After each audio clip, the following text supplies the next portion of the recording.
Hey everybody, welcome back to Portraits and Pages. Today I'm going to be revealing, showing, being excited about my favorite nonfiction books of 2020.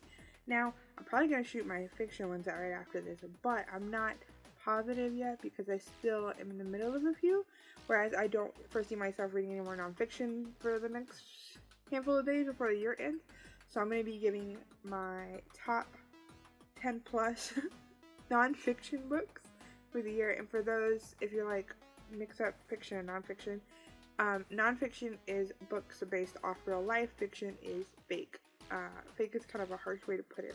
Before I begin, I do want to give, because it was very hard to narrow down, I should give some runners up, and also none of them are in order. So there's runners up, and then there's everything else. So for the ones that didn't quite make it but I absolutely loved, that's gonna be Dear Girls, Intimate Tales, Untold Secrets, and Advice for Living Your Best Life by Ali Wong. Another one that I absolutely love but that didn't quite make it was American Like Me, Reflections on Life Between Cultures, and this is by America Ferrera. It's a collection of short stories, so they have short stories from people who are immigrants, specifically celebrities, activists, or they're not immigrants, their parents were, and so they're kind of have had similar experiences to both immigrants and native born Americans. So very good book. That one I barely knocked down. That one that's been on my favorite list the whole year, and then some other ones had to knock it off.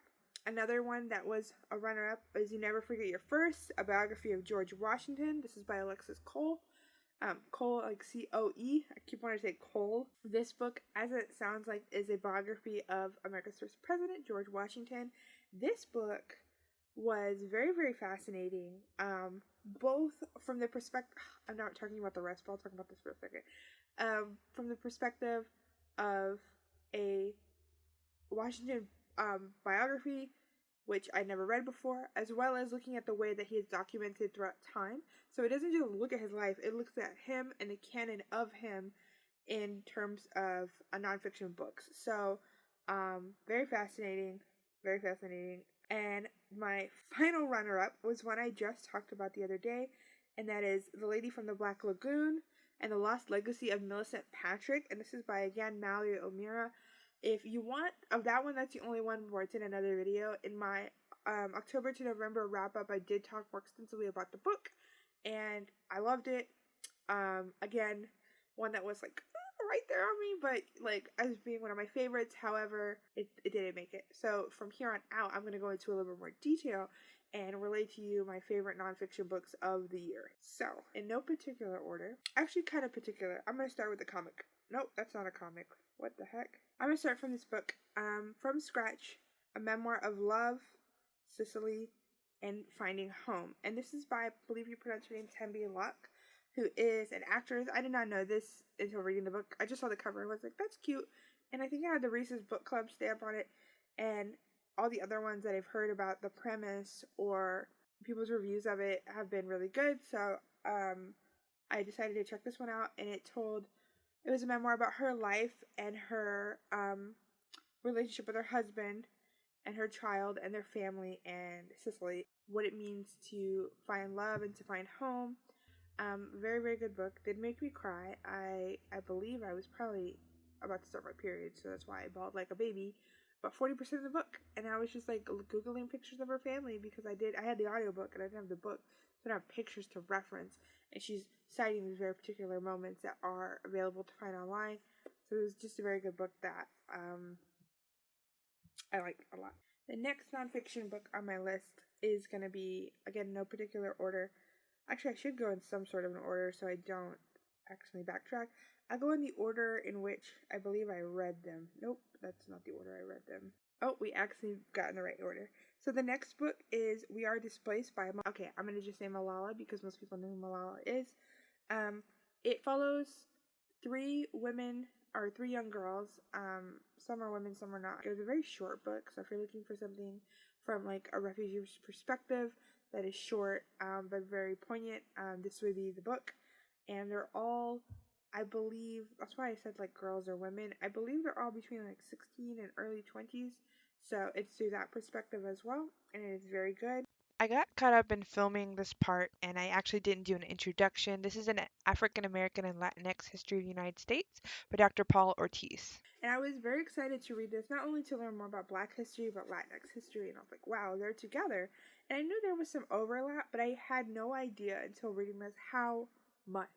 And some things that I was already irritated about, as far as how people act about certain holidays and stuff like that, just whoop, anger through the roof. For example, one of the things I find most fascinating about this book, and it's like one little part, but it sticks with me, is that Cinco de Mayo is a celebration of the Battle of Puebla. I already knew that. Not the Mexican independence as commonly misunderstood. It's one particular battle. And that battle was basically hinged on the fact that Spain and France and the United States invested, but not quite, with troops there, were looking to get a foothold in Latin America again. So Mexico had already been independent. Europe was not happy about that because of all the trade and just tons of money lost by the process of decolonization. And I think Spain pulled out at the last minute, but the French are the people that actually did the battle against the Mexican government and the Mexican troops. And the United States was on the side of France because if France was able to get a foothold, slavery would be legal again in Mexico. Why does the United States care if slavery is legal in Mexico? Because a lot of enslaved people, when they would escape slavery, would go to Canada or to Mexico. And with more slaves being in the South than the North, a lot of them went through Mexico. And as a free country, they would not recognize that it was property stolen. So the United States is not happy about a giant free country as far as like enslaved people are free and slavery is outlawed. They did not like that right at their border. So I don't think they actually gave financial compensation or support to the French to defeat Mexico. However, we were on the side of that, but Americans celebrate Cinco de Mayo in a very disturbing way. And when I say Americans, I'm not talking about Mexican Americans or Latinx people. It's already treated like a very, really disrespectfully, and people just take it as a holiday to drink, similar to St. Patrick's Day. In this book, I learned about not only was I mad about that before, but also we were actively against Cinco de Mayo. Like, Americans were not happy that the French lost and the Mexicans won, and why they were not happy. Histories linked. This is a great book. If you were only going to read a few like world or American history books, this would be one I really recommend. This one and another one I'm going to say later in the list. Another thing I really like, as a Black person that grew up in a city that was majority Hispanic, like overwhelmingly, I've always been interested in the history of both peoples, and so the people that I am and the people that I've always been around. It's also very candid and talks very openly, and I feel like dispels a lot of myths about what it means to be a Latinx. The Latinx is a ethnicity and not a race. People who are the descendants of Europeans, indigenous peoples across the America, and slaves. Specifically, people who were enslaved and then either freed or freed themselves, aka Haitian Revolution, etc. And so the history of Latinx people and the history of Black people is very much intertwined through the caste system in many parts of South America, as well as the way we've been treated in the United States as well. And something I really like is they also show at the end the more recent history as far as civil rights and other things that we've mutually benefited from each other's involvement with. So that was cool to read. I read this very early in the semester. In the year. Now I need to go through the other ones faster because I love it so much, and I can make a whole video on the book, but I'm not going to. The next book that I'm going to mention that I didn't purchase, no, I kept putting it in my cart and I couldn't justify buying it, and I was able to find this for much cheaper, is the book White Negroes When Cornrows Were in Vogue and Other Thoughts on Cultural Appropriation. This book is by Lauren Michelle Jackson. Lauren Michelle Jackson is a very fantastic writer, and not only have I read her book, I've also read a few of her essays/articles through like Teen Vogue and stuff. My friend Emily sent me one about digital blackface, and it seamlessly fits as part of the book. I don't think it was a part of the book, but it could have easily been a whole other chapter. But it goes through different aspects in which cultural appropriation against Black Americans have benefited white people and the conversations around them. And some of them are not very black and white. However, the ones that are more nuanced are still a discussion to be had, and some people just don't want to have that discussion. So this is things like in the art world, food, hairstyle, clothing style, and she cites several significant examples when talking about this dialogue and the ways that this appropriation that has been happening and continues to happen has always meant a monetary gain for non-Black people and the building of wealth. It's just a very good book. I really recommend it. Both books, this and that one, even though I read it back to front to back cover, I do suggest if you want, especially the other one, because all the context is within the chapter and they don't bleed together too much. Laura Michelle Jackson's book is a good one where you could just pick up a chapter and read it and then just sit on it and watch videos, and you can read more into specifics. But yeah, I really like her book. I liked it so much I did art, which I'm going to show on the screen right now, of her when I was listening to it, and I did it in Adobe Illustrator, and I never used it, and that's how much I was into it. I was like, I need something where I just like click and listen to the last few chapters. I loved it. The next book on the list is Just Mercy, A Story of Justice and Redemption.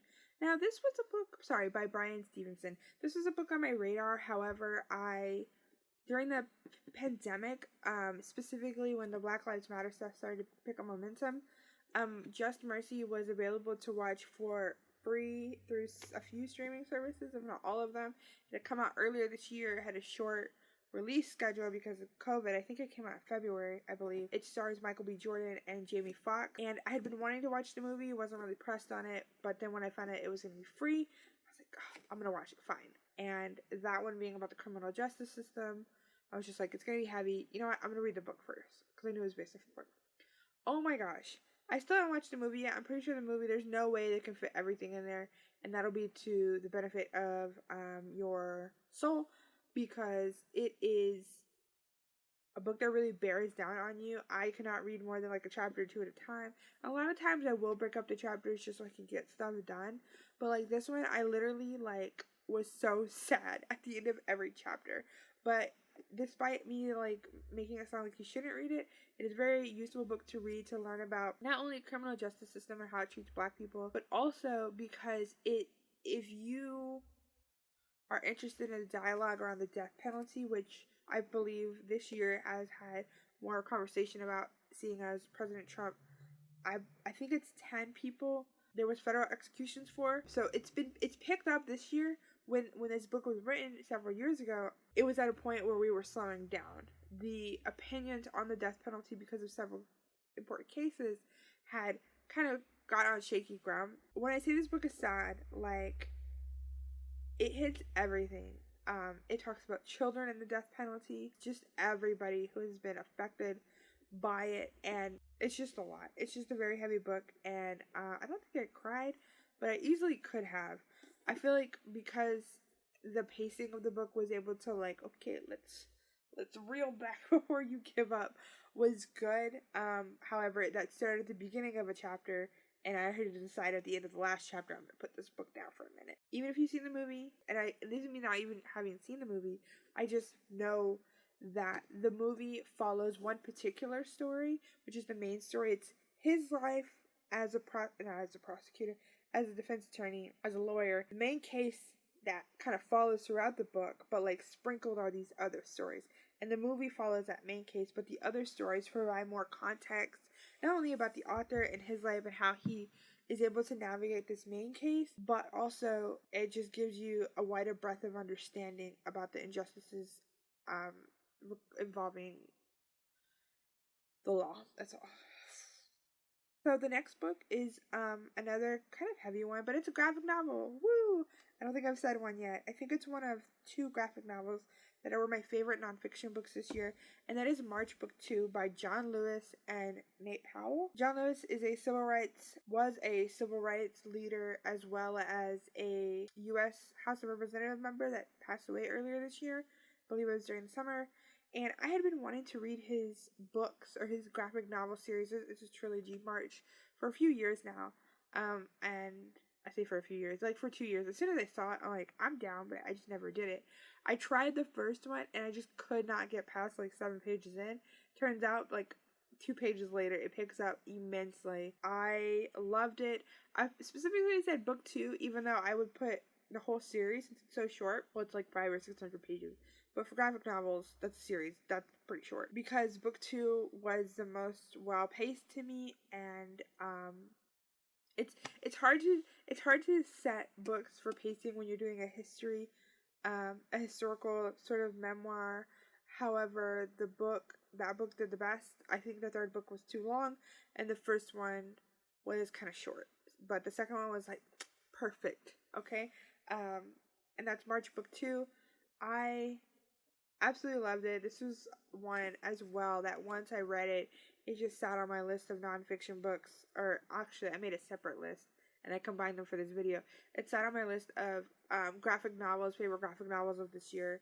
The whole year, as soon as I read it to now, when I decided that I would be putting this list together of nonfiction, period, I knew that no matter what, this one had to be on my favorite, because it was one of my favorite graphic novels this year. It's one of my favorite novels this year, period. The next book on the list is Lady Romeo, The Radical and Revolutionary Life of Charlotte Cushman by Hannah. I don't want to mispronounce her name. You could see it on the cover.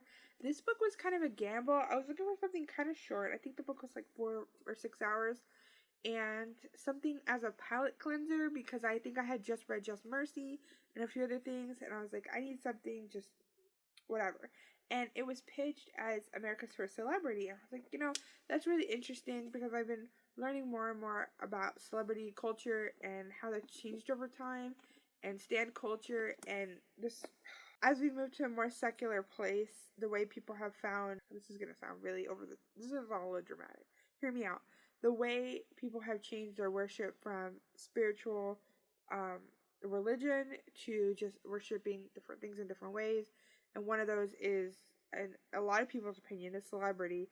I am still kind of torn. I don't really see it as widespread as other people do, but I do see it as a problem with some. And so I'm like, why not learn about the first American celebrity? And this book was way more than that. Like, I just went in to learn about the first American celebrity.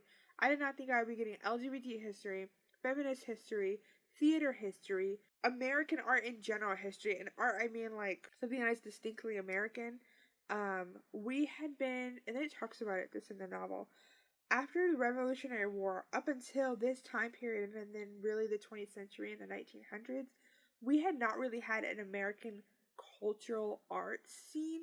We, despite wanting to be different from the British, mimicked them in that way, and didn't even have a lot of our own playhouses that were producing original work. A lot of it was adaptations or from abroad, and the work that was original was not seen as high art. And you could say like, oh, you could just say whatever, but it does matter in terms of investment in dollars.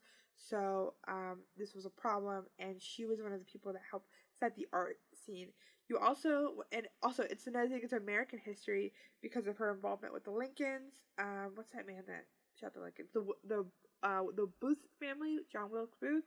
It's just a fascinating, really short read, and when I read it, I was like, what else has she written? This is like her first book, and it came out this year. I actually read a debut novel, or debut nonfiction story, and it was fantastic. So the next book on the list is Lifting as We Climb, Black Women's Battle for the Ballot Box. And this book was by Yvette Dion, who is the editor-in-chief of Bitch Media. I feel like that's how the book got on my radar, but it didn't really click till I finished it.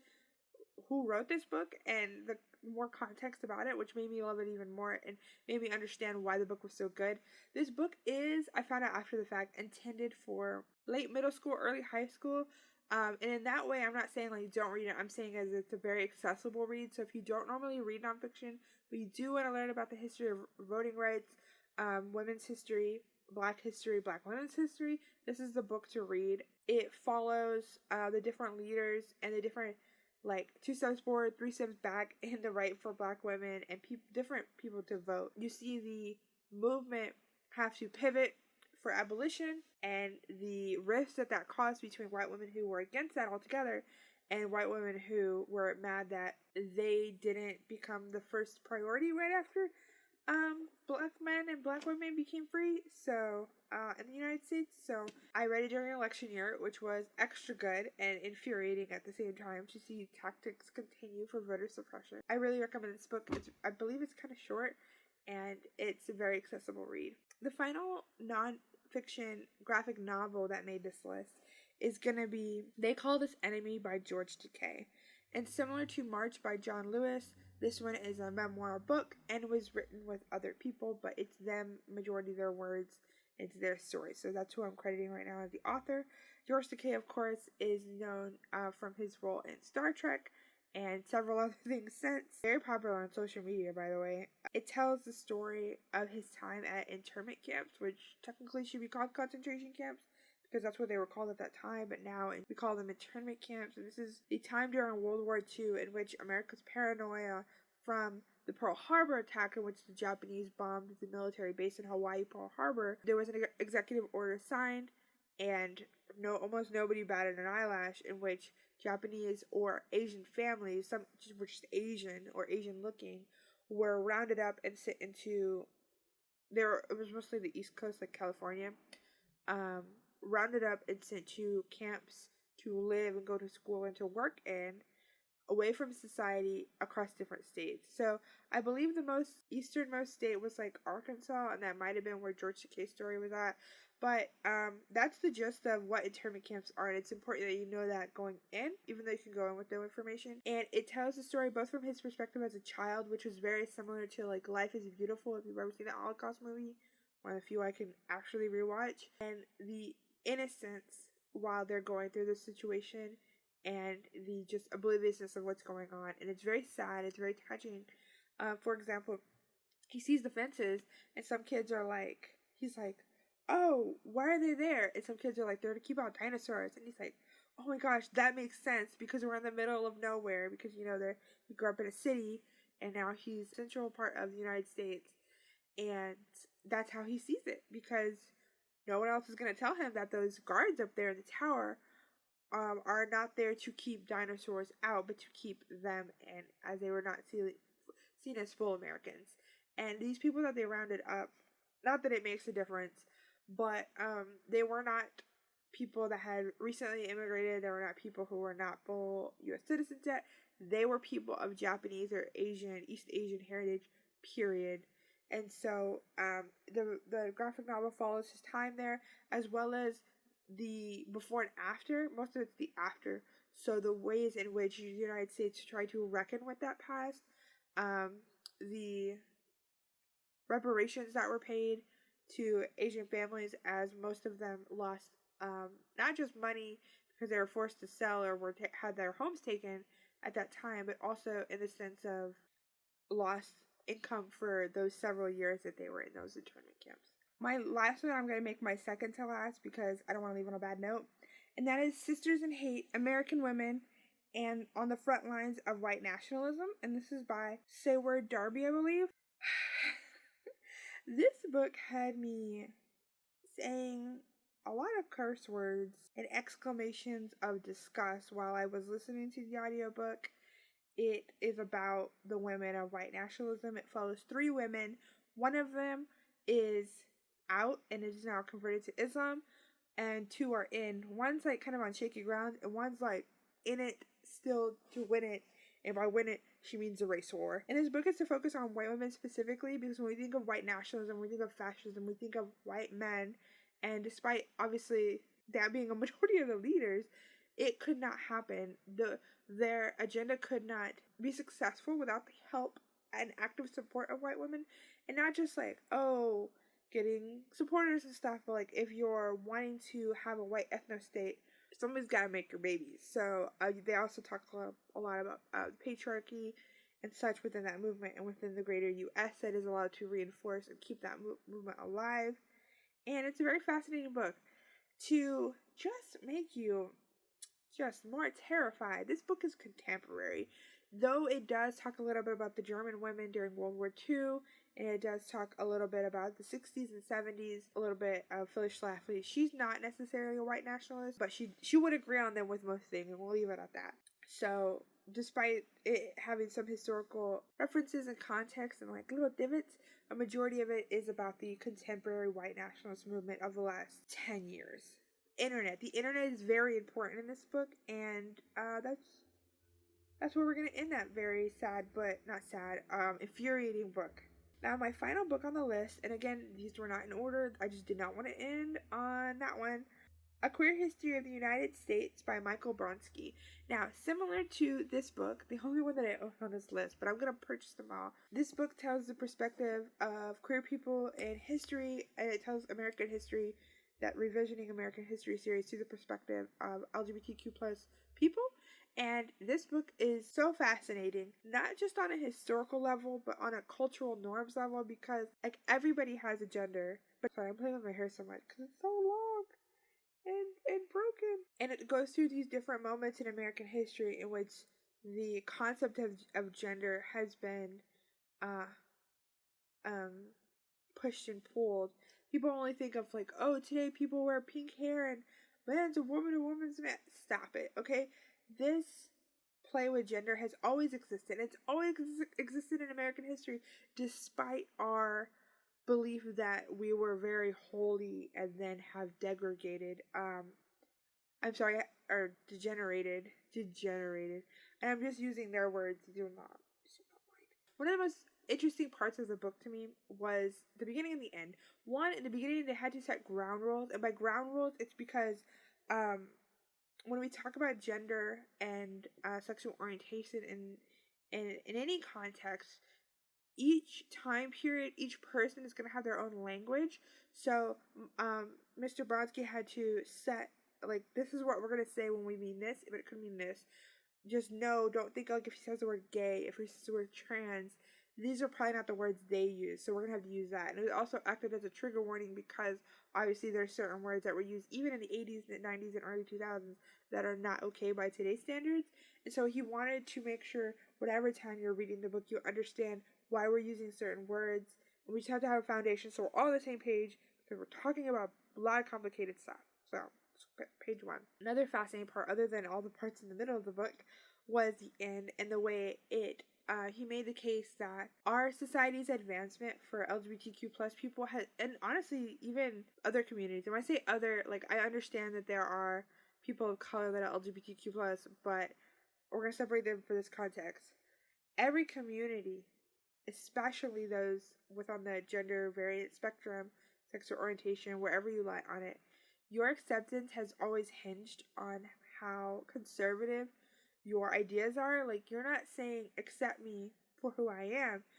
It's always I'm just like you and your idea of what is of acceptable tradition and standard. So he does use the example of like the way in the gay rights movement in the 60s, 70s, 80s plus, how they pushed aside trans people to be like, oh, we're just like you. We want, a picket fence, a spouse, kids. Those people are the perverts. Like, somebody's always pushed down somebody else. This happens in every community, but to see it on gender was just so fascinating to me, as well as even if you think about the way civil rights have advanced for LGBTQ plus people in the last few years, it has been on marriage equality. They had to push for something that is very traditional and conservative, like the idea of two people being married legally and spiritually, to then, like, once we get there, then we could talk about all this other stuff. It's always, I'm just like you. I'm not my own individual. I don't know if that made sense. Just read the book. It's so good. I purchased that book, but like the for young people version for my sister for Christmas, and I really hope she likes it. I didn't think she would like this version of it because it's very similar in like style, but the other one is much more accessible. So if you're kind of scared to read nonfiction, if there's a for young people version of the book or anything like that, I recommend reading that version. In fact, I might buy both versions. But yeah, so if you enjoyed this video, please leave a like and subscribe. I did a video the other day about my least favorite books of 2020. This is my favorite nonfiction books of 2020, books and graphic novels. And next, I will be doing my favorite fiction of 2020, aka the hardest one I had to make this year. But you know what? We're going to do it. And I'm going to keep the video under 25 minutes. That's all I can do. No, I'll keep it under 30 minutes. That's the best I can do. It's very difficult. Thanks for watching.